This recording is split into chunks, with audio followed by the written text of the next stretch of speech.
I created a 7-day plan to finally help you feel in your body what breath support is, what it does, and how you can use it in your singing. The air flowing through our vocal folds is like the engine for all of our singing, and breath support controls that airflow. Breath support helps us sing for a long time without getting hoarse. It helps us sing without tension. It helps us sing high notes, low notes, long notes, stable notes. In short, if you like to sing, you need breath support. So if you don't yet understand what breath support is and how you can use it to improve your singing, this video is for you. I collected and created 7 short, fun experiments that will finally help you feel and understand. I'd recommend you space these experiments out over 7 days so you have some time to sit with them and really become aware of what they mean for your singing. Now, I'll try my best to explain these experiments the best I can, but I found that sometimes a singer can come into a private lesson with me and they say, I've watched your video and I finally get it, ta-da! And then they do something completely different from what I actually intended. And sometimes it helps them, but I've found that sometimes my explaining, while I think I'm being clear, can be interpreted multiple ways. So if you want to be sure that you're doing the right thing, you can consider joining Singing for All. It's a platform with a community where you can ask questions, post videos, ask as much feedback as you like, and you'll get it from me and from the other singers in the community.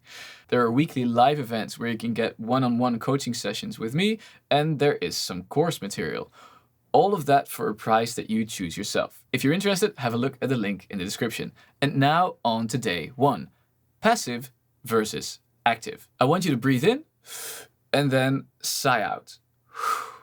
This point in your breathing cycle is very important, and it's called your REL, your resting expiratory level. REL. When you are at your REL and you don't do anything, you just relax, there's no air flowing in or out of your lungs.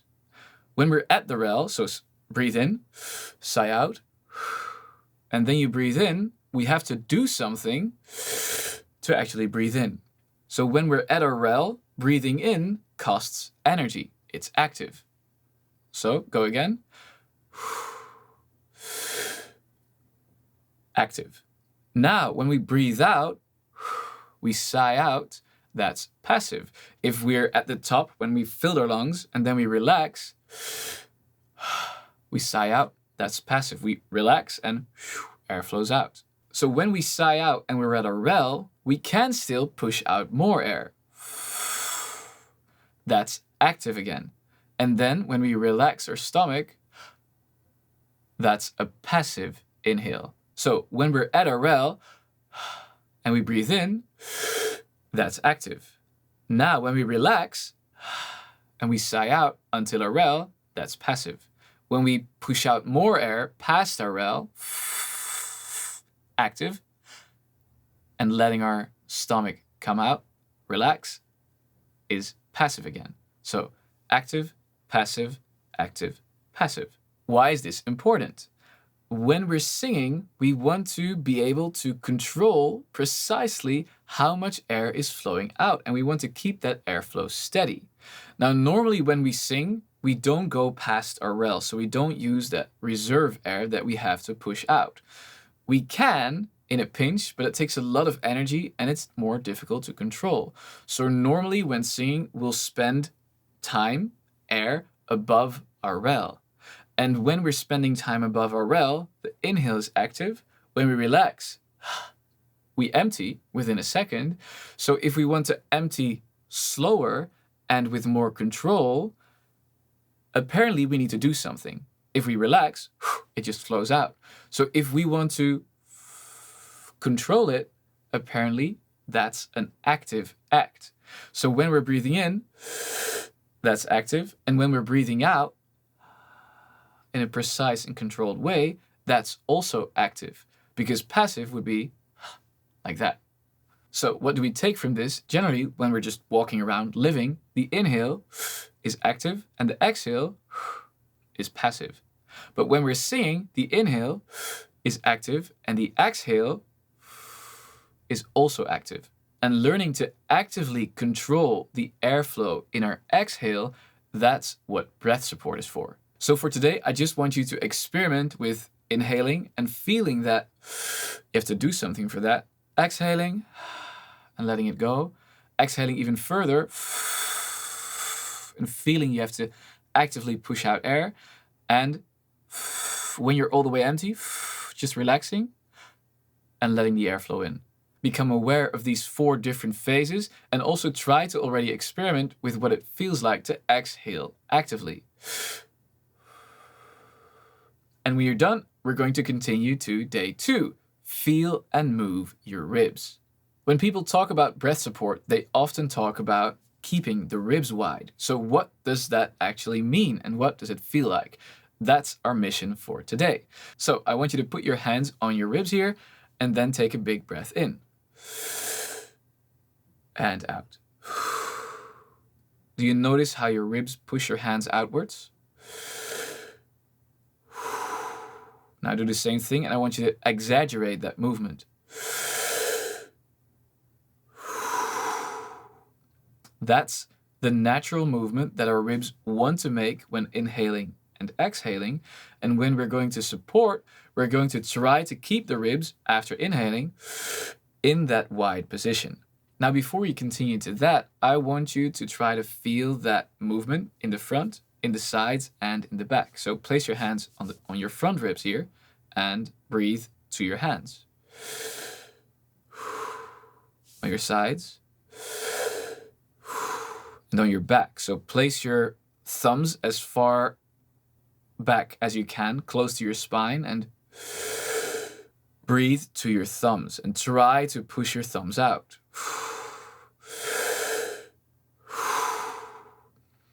Now, pick your favorite place. For some people, it'll be the front, for some the sides, for some the back.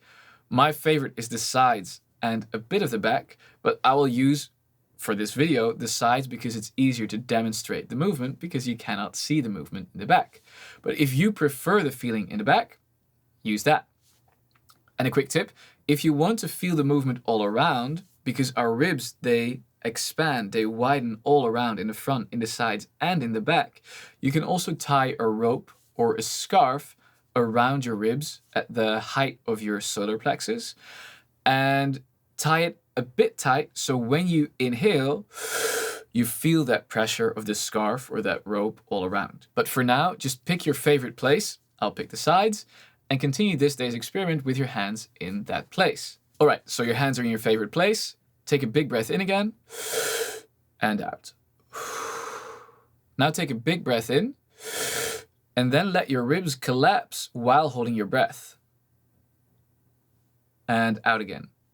In, out, in, out, without using the help of your breath. So when you breathe in, your ribs naturally want to come out. And now we're going to see if we can control them without breathing in or out. Again, in, out, in, out, in, out. And see if you can make that movement as big and as wide as you can. You can also change position of your hands to see if that makes it easier. So to your back, to your sides, to the front. If this movement is hard, you can first use your breath again to feel, that's where we need to go. And then when you have the right placement, try to move again while holding your breath. Another thing you can do is when you hold your breath, pull in your stomach because probably your ribs will become wider when you pull your stomach in. And instead of focusing on the movement of your ribs, to feel what that movement is supposed to feel like, you can use your stomach because for most people, that's easier to control. So I'll pull my stomach in and my ribs come out a bit, and I'll let my stomach bulge and my ribs fall in a bit. In, out.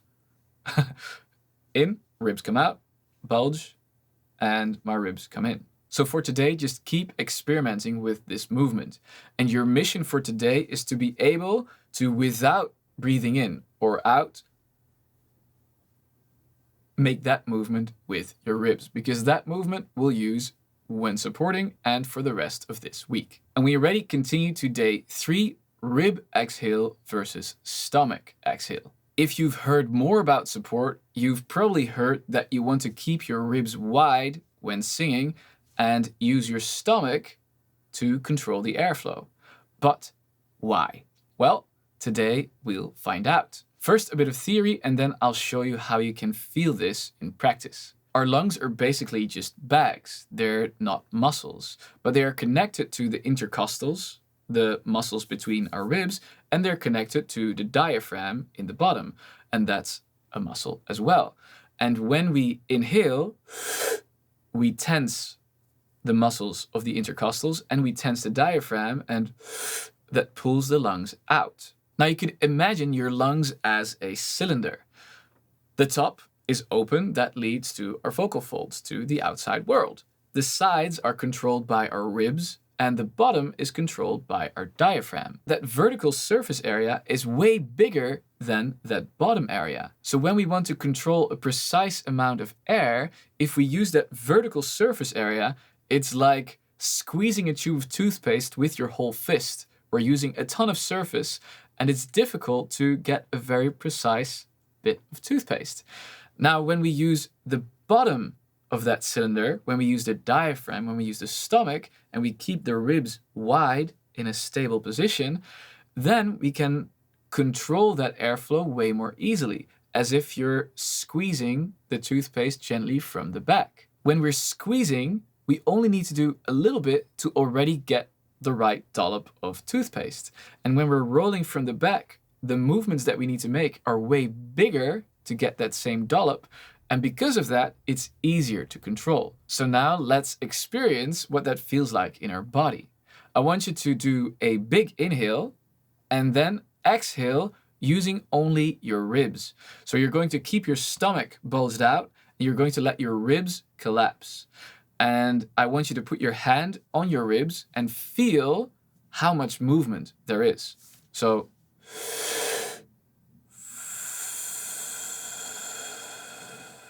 keep your stomach out and only let the ribs come in to create that exhale. Again.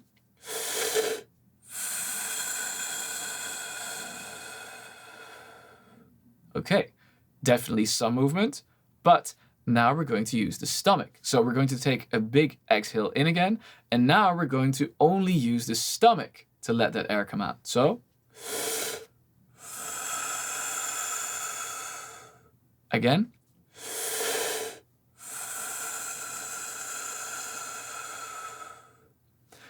So what I notice when I do this is that the movement of the ribs is way smaller than the movement of my stomach, because my stomach just moves on that one plane and the ribs, they move all around. And a different way to imagine this, if we exaggerate, if I would have to control my full lung capacity with just this tiny movement, 1 millimeter, it would be very hard to get a precise, consistent, slow airflow by just moving that 1 millimeter stably. If I control the same amount of air, but I can do this instead, a much bigger movement, it's way easier to get a stable airflow throughout that whole lung capacity. And that's what's happening with the ribs and the stomach as well. If we use the ribs, it's like having to control all that air with just this tiny movement, which is very hard to do. And if we use our stomach, we have way more space to control that same amount of air. And because of that, we'll get more control. It's a bit similar to gears or pulleys. If you have to do a large movement and the resulting movement is very small, whereas if you do only a small movement and the result is a bigger movement, we have less control. So that's reason number 1 why we want to keep the ribs wide and use our stomach to control the airflow. And the second reason is because we generally have more control over the muscles in our stomach than those between our ribs. If I ask a random person on the street, can you flex your stomach? They can. Can you pull in your stomach? They can. Can you bulge your stomach? They can. If I would ask them to do the same with their ribs, like we tried yesterday, most will find that way harder and way more difficult to control. And that's what we want, control. airflow control. So that's why we use our stomach. And a quick bit of theory, if we inhale to our stomach and our stomach bulges out, that bulge is not where the air is. Our diaphragm, when we inhale, it pushes our intestines down and out. And that's why our stomach bulges. So in that position, if we let our stomach come in slowly, which we have more control over than our ribs, we'll slowly control that airflow. So when we're singing or speaking, if you keep your ribs wide and just relax your stomach, your body will know what to do with it. It'll pull in the stomach as far as you need to produce a certain sound. So generally when you speak or sing in your comfort zone, we don't have to pay too much attention to breath support because you've been using it that way for most of your life. But when you're singing and your note is not as stable as you'd like, or you cannot pitch it the right way, or there's tension, or you cannot get to a certain high pitch, that's when we'll actively think about breath support, about keeping the ribs wide and keeping the stomach relaxed, because our body knows what to do. If we keep the ribs wide, we create the circumstances where our body can just say, okay, we'll do a bit more stomach and regulate the airflow and the pressure that we need for that singing or speaking task. If we do not keep the ribs wide and we let them collapse, number one, we have less control. And number two, there might already be too much starting pressure for our body to still be able to control. So by keeping the ribs wide, we start with very low pressure and then let the body pull in the stomach as much as it needs. And that feeling of pressure when we do not use our ribs compared to when we do use our ribs, that's what we'll have a look at in day 4. Big breath versus small breath. First, I want you to inhale a lot. Go to your absolute max and then hold your breath. So,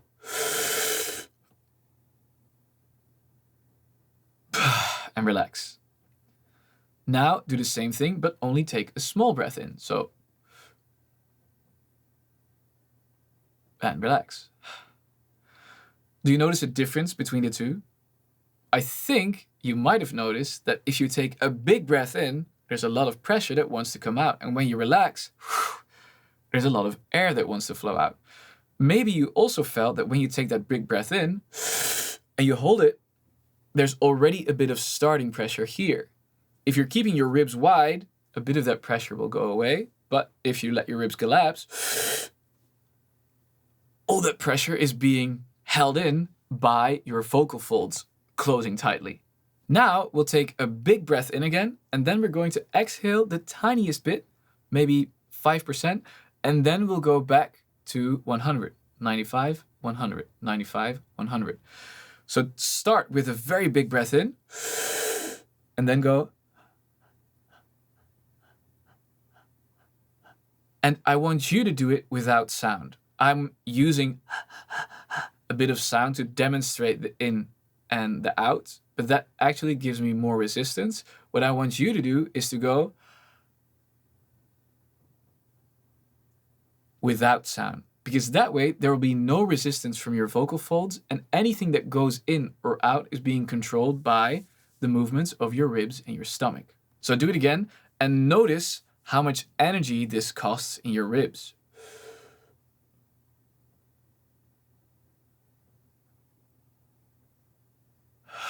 And let it go. Now do the same thing, but do it with a small breath in. So we take a small breath in, and then we're going a little bit out, a little bit in, a little bit out, a little bit in. But without sound. So what I think that you'll have experienced is that when you do this with super full lungs, it takes way more energy than when you do it after just a small inhale. And this is important because when singing, if we start with a huge breath, there's already starting pressure and it will be hard to control all that air that wants to come out. It's actually easier to sing and it takes less energy when you have less air in your lungs. So this is a bit of a foreshadowing to another 7-day plan about finding the perfect singer's inhale, which I will release in a few weeks. But for now, we're talking about the difference between exhaling with wide ribs and exhaling with collapsed ribs. So we're going to try the same thing again. Big inhale the biggest you can. Keep your ribs wide and then go for that very small out and in. So keep the ribs wide, but without sound. So completely open throat. Only the barest amount of air. Now we're going to repeat the same thing, but we'll do it with collapsed ribs. So big breath in, let your ribs collapse.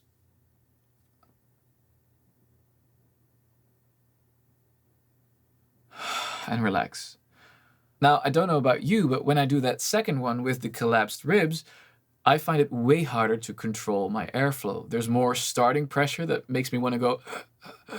I feel less flexible, literally less in control, less stable.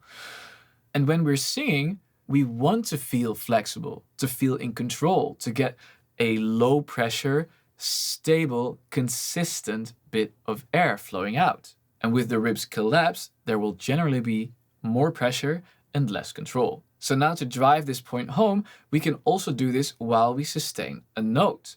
So we're going to go inhale, keep the ribs wide, and then sustain a note. Keep it as stable as you can. Go for a clear sound, so not breathy, but hey, clear. And pick a note that is challenging for you. So a note that's around the point where your voice would like to break or a bit below, because there we'll really see what happens with the ribs wide or the ribs collapsed. If we pick a note in our comfortable range, you might still notice a difference, but it won't be as big. So we're gonna breathe in, ribs wide, and go for a clear, stable tone at a challenging part in your range. So we'll go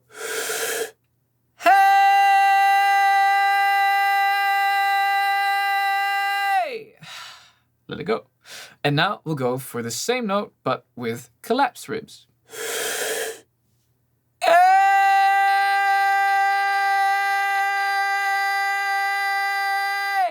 Versus so when I keep my ribs wide, it's still hard because we took so much air in, so there's a lot of starting pressure. But then I stand a chance to keep it quite stable.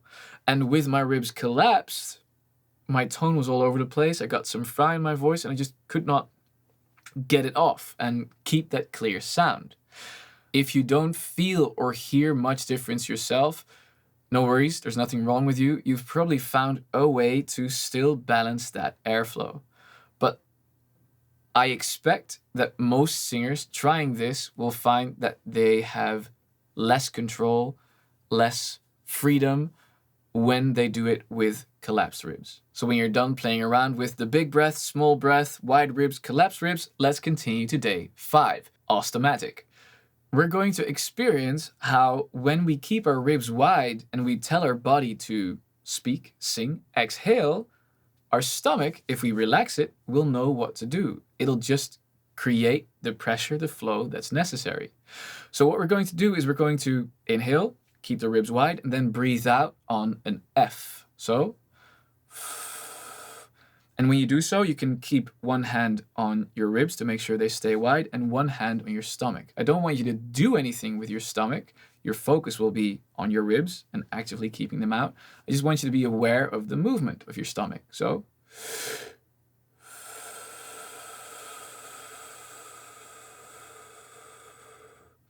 and I think you'll find that the stomach will automatically move in. Now, when I tell myself to go a bit louder, it needs more air and the stomach will come in faster. If I go quiet, the stomach will come in slower. I don't have to think about pulling in my stomach faster or slower. My stomach knows what to do. If I give it the instruction, I want a quieter F, less airflow, or a louder F, more airflow. You can also do this in bursts. So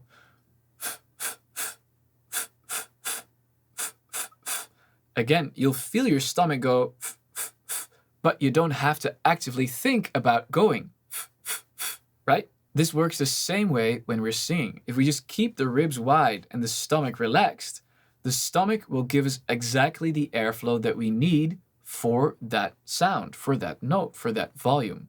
And by keeping those ribs wide and the stomach relaxed, We create an environment where the stomach is in total control of the amount of air that flows out, instead of there always being a bit of overpressure because our ribs are collapsed and there's already air that wants to escape. So you can try this in different shapes and forms. You can also do it on an S and sustain it for a longer time and feel the movement go very slowly. So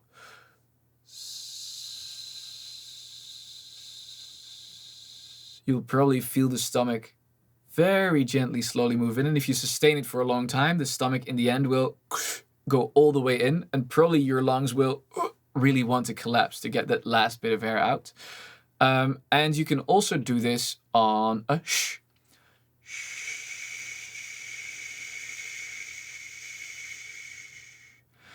So for today, we have 2 goals. The first is to just experience that the stomach, when we keep it relaxed and the ribs are wide, will just do what it needs to do. If we want more airflow, the stomach will automatically make sure that we get more airflow. And today's second goal is to really try to keep those ribs wide while at the same time relaxing your stomach so it can do what it needs to do. Because often when we're flexing a muscle, muscles that are close to that muscle will also start to tense. So make sure that when I ask you to keep your ribs wide, that you don't also lock your stomach, because then no control from the stomach. So try to keep the ribs wide and make sure that the stomach is as relaxed as possible so it can move in. Avoid locking your stomach at all costs, because then you lose all control over your airflow. So just experiment with that today. Ribs wide, stomach relaxed, exhale, and when you can do that, continue to day 6, sustained notes. So today we'll do a similar thing, but we'll make it a bit harder. We'll actually start using our voice. So first, we'll just do a couple of short words. Ribs wide, stomach relaxed. Hey, hey, yo, yo, hello, hello. Now feel the difference between a quiet hey, hey, hey, and a loud one. Hey, hey. Again, our stomach does what it needs to do. And for a louder note, we don't need more airflow, but we do need a slightly higher starting pressure. So the stomach comes in fast to create that starting pressure. And then, if you would sustain the note, hey, hey, it would continue going very slow to control that airflow again.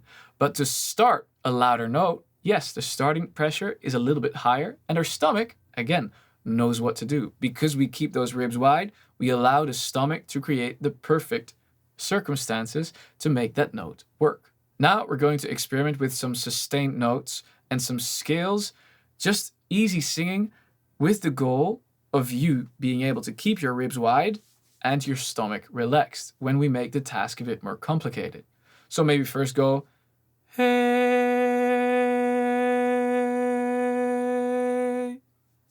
ribs wide, and feel the stomach slowly move in. And maybe do some scales. Hey. Again, our goal today is for you to be able to keep your ribs wide while you keep your stomach relaxed, while you also sing and perform a slightly more complicated task than just breathing out. So today, experiment with some different vowels, some different pitches, some different volumes, some different scales or arpeggios, and when you feel ready, continue to day 7, singing a song. Now we're going to apply everything that we've learned when singing a song. It's similar to day 5 and 6, but now the task becomes a bit more complicated again. We'll do a whole song with consonants and emotions and etc. When we sing the song, again, we'll try to keep the ribs wide and the stomach relaxed. Wide, relaxed. When the rain is blowing in my face and the whole world is on your case. Wide, relaxed.